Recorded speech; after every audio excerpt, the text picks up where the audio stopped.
Permisi. Kita gangguin boleh nih ya? Boleh, silakan. Mbak, siapa namanya? Angel Mbak Tuera. Angel, oke. Mbak Angel, ini keren banget itu kalau boleh aku pinjam jempolnya Pak. Keren banget, nggak terbayang sama aku bahwa perempuan kemudian bisa berpartisipasi sejauh ini. Ya. Tapi boleh nggak sih Mbak, aku dijelasin dulu ini apa yang lagi dikerjain? Ini lagi ngapain joysticknya? Kenapa ini layarnya apa aja gitu? Oke, ini kita marking menggunakan sistem remote. Dan ini gambar loadernya yang berada di dalam. Loader tuh berarti apa namanya? Alat yang digunakan. Alat untuk mengambil material. Jadi ini posisinya alatnya, dan dari sini kita bisa lihat ini drop point yang diorder.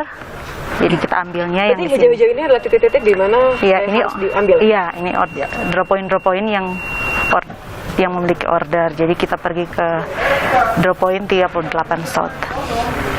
Dan ini semua hanya digerakkan jarak jauh ya? Ini dilakukan dalam kendali jarak jauh. Jadi alatnya itu ada sekitar 7 kilo di dalam tanah. Di tempat yang tadi kita sempat pergi itu, disitulah alat produksi kita berada. Kemudian itu dioperasikan dari konsol sini, dihubungkan dengan yang namanya fiber optik.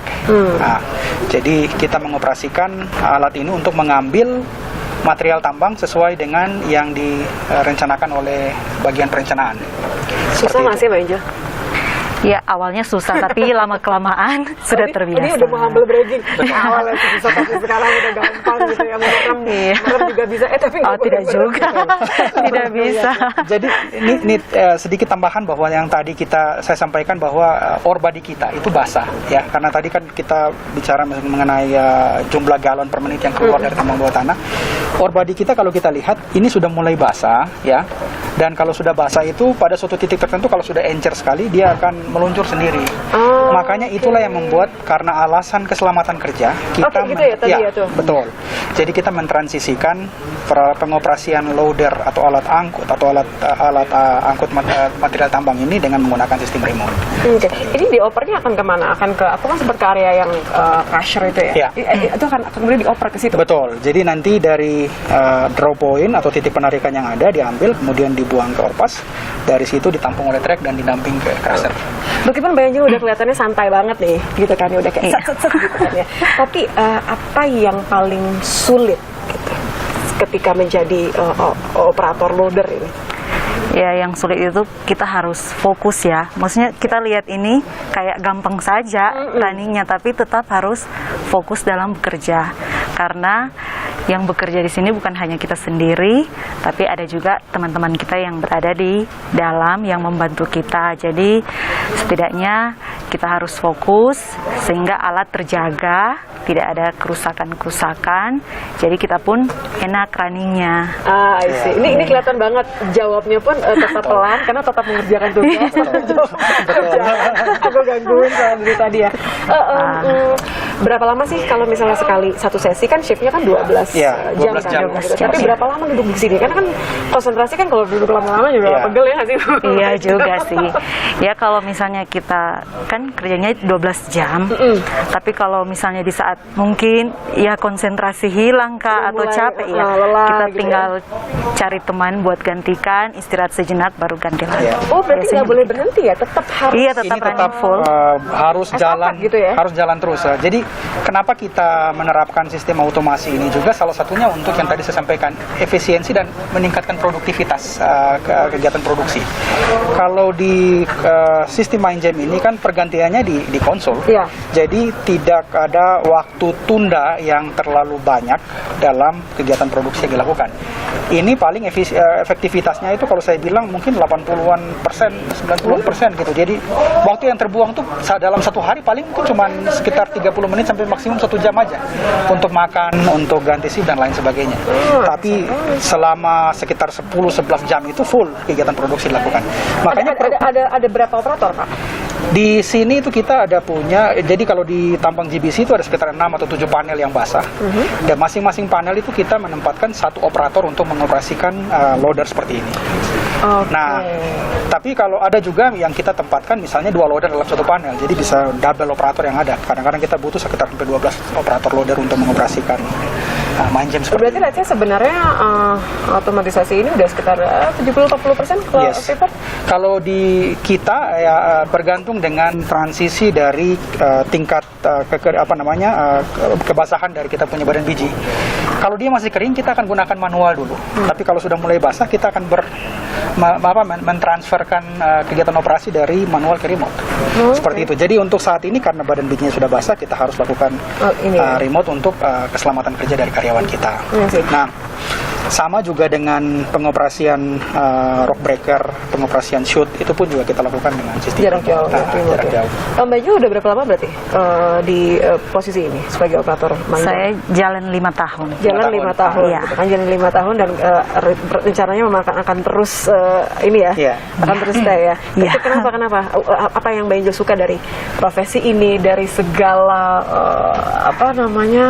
teknologi ini gitu kan? Ini kan suatu langkah yang keren banget. Saya nggak tahu deh kalau misalnya di tambang lain apakah juga sudah sejauh ini gitu kan otomatisasinya. Mbak Jo, apa yang Mbak Jo paling suka dari profesi ini? Ini kan pengalaman pertama buat saya. Jadinya gimana ya, bersyukur sekali, bangga sekali boleh menjadi bagian pengalaman dari tempat ini. Iya, pengalaman yang baru tidak bisa didapatkan di tempat lain. Betul. Jadi ya lewat sini juga saya bisa ya setidaknya bisa dari segi gaji, dari segi penghasilan. Jadi ya banyak hal ya yang boleh didapatkan dari bekerja di tempat sini gitu. Dan aku senangnya kenapa tadi langsung lihat ini nggak cuma Mbak Angel tapi di sebelah sana juga ada operator perempuan. Berapa persen sebenarnya kalau pekerja perempuan di Freeport? Kalau kita lihat di tambang bawah tanah sendiri, pekerja perempuan itu lebih banyak di remote operasi kita ya, di mine jam dan kemudian di rock breaker ataupun di remote shoot, juga di pekerjaan engineering maupun pekerjaan administrasi. Saya sih boleh sampai katakan mungkin sekitar hampir kita itu ada 50-an sampai 100-an karyawan wanita yang bekerja di tambang bawah tanah. Itu belum dihitung dengan karyawan-karyawan wanita di divisi-divisi lain.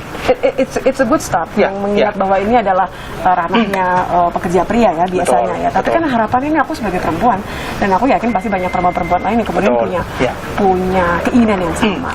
Permasalahannya kan kemudian ada skillnya gitu. Seberapa besar Freeport kasih porsi itu? Jadi Freeport itu pada prinsipnya kita menganut sistem kesamaan dan kesetaraan gender lah dalam kegiatan operasi kita. Jadi boleh turun ke bawah dong. Mbak Jo pengen nggak nyobain turun ke bawah manual? Ya sesekali pengen. Harusnya bisa. Jadi kita itu memberikan kesempatan yang sama kepada karyawan wanita kita maupun juga karyawan pria ya untuk bekerja di operasi tambang bawah tanah. Sistem yang kita terapkan, kompetensi improvement, kemudian pelatihan itu kita berikan sama. Karena kita berharap bahwa dengan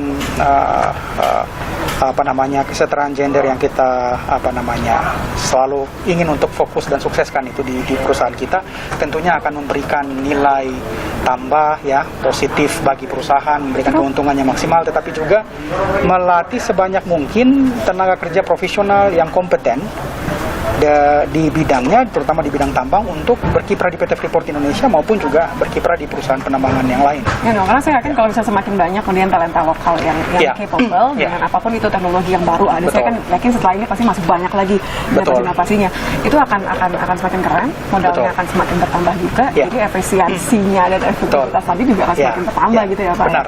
Oke, berarti tinggal tunggu aturan aja nih Mbak Angel, apakah akan ada kesempatan untuk ke bawah atau mungkin malah mengoperate teknologi yang jauh lebih keren lagi gitu. Karena kan kita ada rencana untuk membuka kompleks baru ya Pak? Ya, jadi kita saat ini itu dalam proses untuk mengembangkan tambang bawah tanah yang baru, tambang bawah tanah Kucing Liar, dan kemudian di Pemelset kita ekspansi di Pemelset lebih besar lagi. Jadi saya percaya bahwa dengan opportunity ekspansi tambang bawah tanah itu akan menciptakan banyak kesempatan kerja bagi putra-putri Indonesia untuk berkiprah dan berkarir di operasi penambangan kita. Dan di sini juga karena kita menggunakan otomatisasi sistem, ya banyak teknologi-teknologi tambang yang kita gunakan di sini dan mereka punya kesempatan untuk bisa terekspos di situ. Otomatis akan membuat mereka paham dalam hal teknologi dan bisa bersaing dengan tenaga kerja yang ada dari luar. Ini pengalaman yang sangat mahal dan saya ikutan bangga ketika putra-putri Indonesia, khususnya putri Indonesia bisa dapatkan pengalaman ini. Angel, makasih ya. Maafin ya, aku ganggu ya. Tidak apa-apa, Mak. Penuh loh, tetap tangan gerak. Satu hal. Manual aja nggak bisa.